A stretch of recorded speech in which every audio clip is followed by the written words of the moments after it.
There is, for whatever reason, a ship that will always speak to your very soul. It's a sacred bond that can never be broken.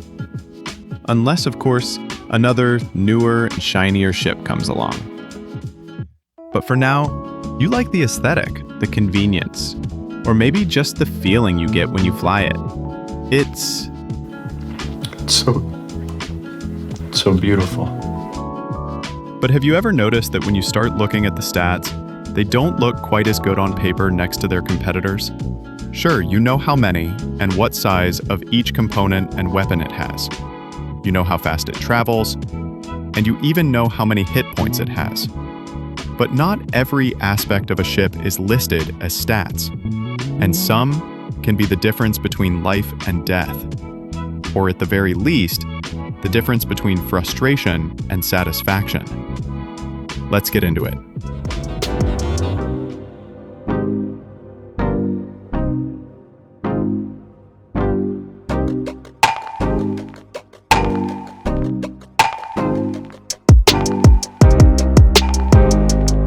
There's a ship feature that you won't usually discover until you actually set foot on the interior. Sometimes you need to get off the ground, like immediately. We're taking off! And if you can't get to the cockpit in time, the consequences can be dire. How long it takes to get to the pilot seat can have a huge impact on gameplay, and will often heavily influence the ship you choose for a particular task. While there's those who will use a Polaris for box delivery missions, the rest of us would likely lose our sanity going back and forth in that elevator. But most are going to pick a ship that will be efficient in the task at hand, and how long it takes to get off the landing pad matters in that equation. For reference, let's take a look at the difference in the time it takes to get to the cockpit for a few different ships.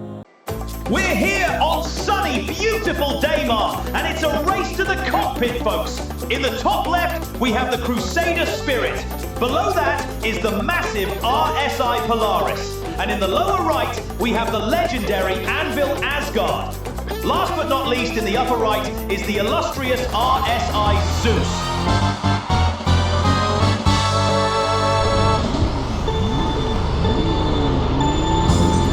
And we're off. That Polaris has quite a bit of distance to cover. Is that ramp on the Spirit going to cause some issues? Oops! Missed the stair on the Asgard door there. It's neck and neck with the Asgard, Spirit and Zeus.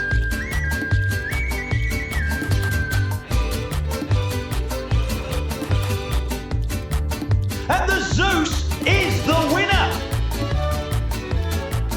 But the Asgard and Spirit come in at a close second and third place. The Polaris elevator is currently going up. It's taking quite a while.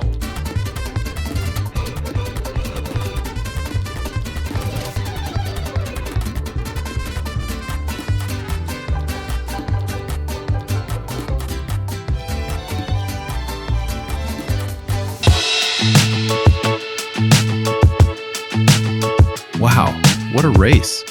I actually thought the Spirit would have a significantly slower time to the pilot seat. I'm sure if the race started from the front of each ship instead, it would be a larger difference. That was a fun little segment to make. People commented on my last video about the importance of time to pilot seat, so I figured I'd bring it up. I'm always interested in the info I read in the comments, so make sure to leave one about what you'd consider an important feature not found in the stats, or anything you think I might have missed for that matter. And if you're liking the videos, feel free to subscribe. Or don't. You're welcome all the same.